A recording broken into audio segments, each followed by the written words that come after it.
Supreme court का बड़ा action, supreme court की बड़ी टिप्पणी, योगी सरकार को लगाई है फटकार। इसके साथ ही पुलिस पर फर्जी एनकाउंटर में दर्ज हुई है एफआईआर। जी हाँ, मामला बहुत बड़ा है, सुप्रीम कोर्ट से संबंधित है और देश की अदालत ने एक फैसला दिया फर्जी एनकाउंटर को लेकर के, और पुलिस वालों पर ही मुकदमा दर्ज हुआ है। 12 पुलिस वालों पर फर्जी एनकाउंटर का मुकदमा भी दर्ज हुआ है। बहुत जरूरी हो जाता है आप लोगों के लिए भी जानना कि देश में आखिर चल क्या रहा है, और ये खबरें जो हैं वो टीवी चैनल्स पर भी होनी चाहिए, लेकिन टीवी चैनल्स पर खबरें नहीं आ पाती हैं। वजह शायद आप लोगों को पता हो, लेकिन अखबार में, न्यूज़ पोर्टल्स में, सोशल मीडिया पर ये बहुत सुर्खियां बनी हुई हैं आजकल। तो ऐसी ही एक सुर्खी जो है, सुर्खियां हैं, उनको लेकर के आज आपसे डिस्कस करने के लिए आए हैं, आपको बताने के लिए आए हैं। तो देखिए, साफ साफ लिखा हुआ है कि यूपी में कानून का शासन धराशायी। सुप्रीम कोर्ट ने योगी सरकार को फटकार लगाते हुए की टिप्पणी। पूरे देश में भाजपा की सरकार है और ये कहा जाता है कि उसमें जो यूपी है वो नंबर 1 पर चल रहा है लॉ एंड ऑर्डर के मामले में। हालांकि जो विपक्षी दल हैं उनका और अलग उनका मत है, उनका कहना बहुत कुछ है, लेकिन सरकार जो है वो ये कहती है कि यूपी नंबर 1 है लॉ एंड ऑर्डर के मामले में। लेकिन ये जो टिप्पणी है सुप्रीम कोर्ट की, देश की सर्वोच्च अदालत के सर्वोच्च न्यायाधीश की टिप्पणी बेहद अहम हो जाती है, क्योंकि सुप्रीम कोर्ट कोई भी बात अगर कहता है तो यूं ही नहीं कहता है। सुप्रीम कोर्ट की कही हुई बात पूरे देश में कानून का काम करती है। सुप्रीम कोर्ट के चीफ जस्टिस की कोई भी कही हुई बात जो होती है वो पूरे देश की अदालतों के लिए मिसाल बनती है, नज़ीर बनती है। जब सुप्रीम कोर्ट के सीजीआई ने टिप्पणी की है तो टिप्पणी के जो मायने हैं बेहद गंभीर हैं।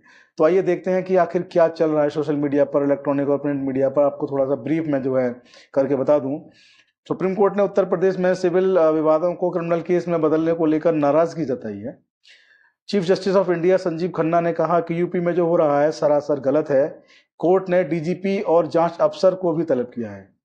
ये देखिए, बहुत बड़ी बात है। डीजीपी यानी कि जो प्रदेश की पुलिस के जो मुखिया होते हैं उनको भी सुप्रीम कोर्ट ने तलब किया है, साथ ही जांच अधिकारी को तलब किया है। और उन्होंने कहा है कि जो सिविल जो मामले हैं वो क्रिमिनल केसेस में कैसे कन्वर्ट हो रहे हैं, इस पूरे मामले को लेकर के ये टिप्पणी की है। आगे जो है लिखा है कि कोर्ट ने इनको तलब किया है, जवाब मांगा है इनसे। साथ ही ये भी कहा कि ऐसे मामले सामने आने पर पुलिस पर जुर्माना भी लगाया जाएगा। देखिए, सीजीआई ऑफ इंडिया की कही बात है, ये नवभारत टाइम्स के हवाले से आपको हम ये खबर बता रहे हैं। ये जो भी कुछ हुआ है सुप्रीम कोर्ट में उसकी जानकारी आपको दे रहे हैं। तो आप देखिए कि सुप्रीम कोर्ट की कितनी तल्ख टिप्पणी है। वो कह रहे हैं कि सिविल मामलों को क्रिमिनल में जिस तरीके से बदला जा रहा है यूपी के अंदर, ये गलत है। क्रिमिनल केसेस अलग होते हैं, सिविल केस का नेचर अलग होता है।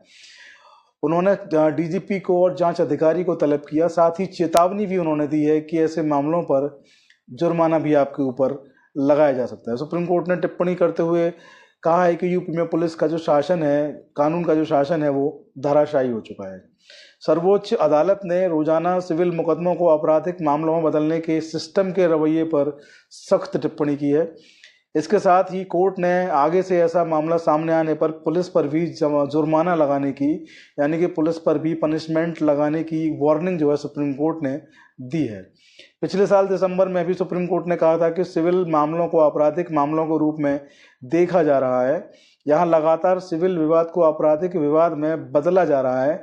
ये गलत प्रथा है, ऐसा नहीं होना चाहिए, सुप्रीम कोर्ट की टिप्पणी है। इसके बाद सुप्रीम कोर्ट के चीफ जस्टिस जो हैं उनकी टिप्पणी में आपको बता रहा हूँ। एक मामले की सुनवाई के दौरान उन्होंने कहा कि सिर्फ पैसे नहीं देने के को अपराध नहीं बनाया जा सकता, यानी कि सिर्फ पैसे नहीं देने को अपराध नहीं बनाया जा सकता। मैं जांच अधिकारी को गवाह के रूप में कटघरे में आने को कहूँगा। जांच अधिकारी को गवाह के कटघरे में खड़े होकर अपराध का मामला ना बनाने दें, यही सही रहेगा। आगे से इस तरह के किसी मामले पर आने पर कठोर कार्रवाई जो है वो की जाएगी। कोर्ट ने सख्त रवैया अपनाते हुए कहा कि यह चार्जशीट दाखिल करने का तरीका नहीं है। यह अजीब है कि यूपी में आए दिन हो रहा है। वकील भूल गए हैं कि सिविल अधिकार क्षेत्र भी होता है, यानी कि जो सिविल मामले हैं, जहाँ सिविल सुनवाइयाँ होनी चाहिए, वहाँ पर आपराधिक सुनवाइयों की जगह नहीं है।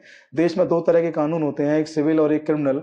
जो अपराध जो किसी मानव के प्रति होते हैं वो क्रिमिनल उनको बोला जाता है, और जो अलग तरह के अपराध होते हैं जो मानव से संबंधित नहीं होते हैं, वो अपराध जो हैं सिविल नेचर के अपराध होते हैं। तो सिविल नेचर के अपराधों के लिए सिविल कोर्ट होती हैं, क्रिमिनल्स के लिए क्रिमिनल्स कोर्ट होती हैं।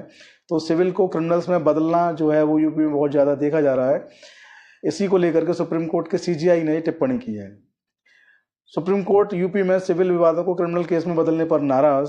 चीफ जस्टिस ने कहा, सिर्फ पैसे न देने को अपराध नहीं बनाया जा सकता। कोर्ट ने पुलिस पर जुर्माना लगाने की चेतावनी दी, सख्त कार्रवाई करने की बात भी कही है। तो देखिए सुप्रीम कोर्ट कितना नाराज है, सुप्रीम कोर्ट यहाँ पर किस तरीके से कह रहा है। और इसके साथ ही सुप्रीम कोर्ट ने डीजीपी और जांच अधिकारी को तलब भी किया है और उनसे जवाब भी मांगा है। ये मामला जो है वो चेक से संबंधित है। इस चेक से संबंधित मामले में सुप्रीम कोर्ट सुनवाई कर रहा था, और चेक जो होता है वो चेक का अलग से एक अधिनियम है, धारा 138 के तहत उस पर सुनवाई होती है, उस पर मुकदमा होता है।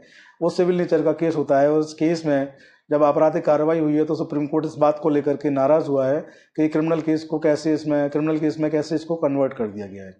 तो एक ये मामला है। दूसरा मामला जो है, जो ज़्यादा सुर्खियों में, इससे भी ज़्यादा सुर्खियों में जो है अभी आया है, कल का ही आदेश है। फर्जी एनकाउंटर मामले में थाना प्रभारी समेत 12 पुलिसकर्मियों पर केस, नोएडा की कोर्ट के आदेश पर बड़ी कार्रवाई।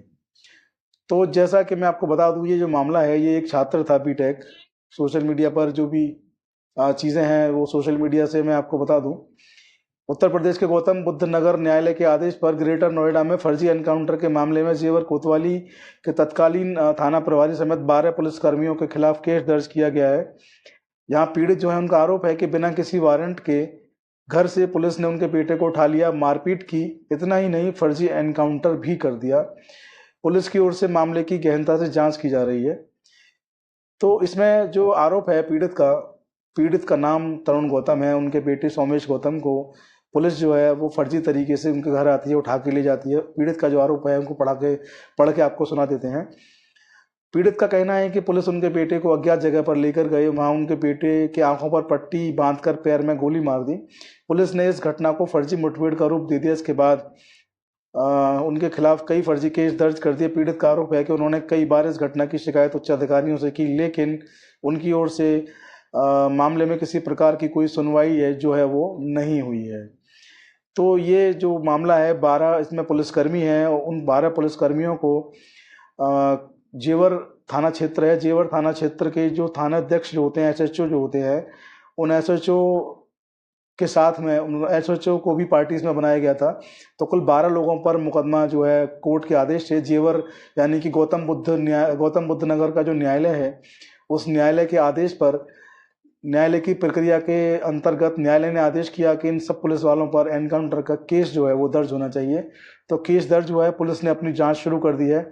जिन पुलिस वालों पर जो केस दर्ज हुआ है उनके नाम मैं आपको पढ़ के सुना दूं। तो सबसे पहले आते हैं जेवर के प्रभारी निरीक्षक संजय कुमार सिंह। संजय कुमार सिंह ने बताया है, इस वक्त के जो प्रभारी हैं संजय कुमार सिंह, उनके हवाले से खबर लगी है। उन्होंने बताया कि अदालत के आदेश पर बीती रात इस मामले में तत्कालीन यानी कि उस वक्त के कोतवाली प्रभारी अंजनी कुमार, उप निरीक्षक राकेश बाबू, उप निरीक्षक अनुरुद्ध यादव, उप निरीक्षक शरद यादव, उप निरीक्षक चंद्रवीर, उप निरीक्षक सनी कुमार, उप निरीक्षक Neelkant, constable Rohit Kumar, constable Bhuri Singh, constable Jaiprakash, constable Manoj Kumar, constable Chhitar Singh, यानी कि कुल 12। आप देखिए कितने सब इंस्पेक्टर हैं। और एसएचओ उस वक्त के जो रहे वो भी पार्टी बनाए गए। 12 लोगों के ऊपर फर्जी एनकाउंटर करने का आरोप लगा। जब पीड़ित को कहीं न्याय नहीं मिला, पीड़ित की कहीं रिपोर्ट दर्ज नहीं हुई, तो पीड़ित जो है अदालत पहुंचा। पीड़ित ने जो सीआरपीसी चलती थी पहले, बीएनएसएस हो गई है, उसके तहत जब मामला कोर्ट में दाखिल किया तो कोर्ट ने आदेश जारी किया कि इन सब 12 लोगों के यानी कि तत्कालीन एसएचओ से लेकर सिपाही तक जो भी लोग जिम्मेदार रहे इस फर्जी एनकाउंटर में, सबके विरुद्ध रिपोर्ट दर्ज करने का गौतम बुद्ध नगर की अदालत ने आदेश दिया। और इस मामले में रिपोर्ट दर्ज हो चुकी है और इस मामले की जांच भी अब शुरू हो चुकी है। तो यहाँ देखने वाली बात यह है कि जो आरोपी हैं वो पुलिस वाले हैं, एसएचओ भी इसमें आरोपी रहे हैं, और इस मामले की जांच भी पुलिस करेगी। तो देखना यह है कि पुलिस कितनी निष्पक्ष इसकी जांच करती है, कितनी निष्पक्ष तरीके से पुलिस ये बताती है कि पुलिस दोषी है या नहीं है, ये देखने वाली बात होगी। तो कुल मिलाकर के जो भी इसमें अपडेट होगा उससे आपको अपडेट कराते रहेंगे। साथ ही डीजीपी सुप्रीम कोर्ट में हाजिर होकर क्या अपना पक्ष रखते हैं, क्या अपना जवाब देते हैं, ये भी देखने वाली बात होगी। यूपी सरकार पर भी बहुत बड़ा सवाल क्वेश्चन मार्क जो है सुप्रीम कोर्ट ने लगाया अपनी टिप्पणी के जरिए। तो जो भी कुछ होगा उससे आपको आगे अपडेट कराते रहेंगे। आप लोग बने रहें हमारे साथ। वीडियो को फॉरवर्ड शेयर करना ना भूलें। जय हिंद, जय भारत, नमस्कार।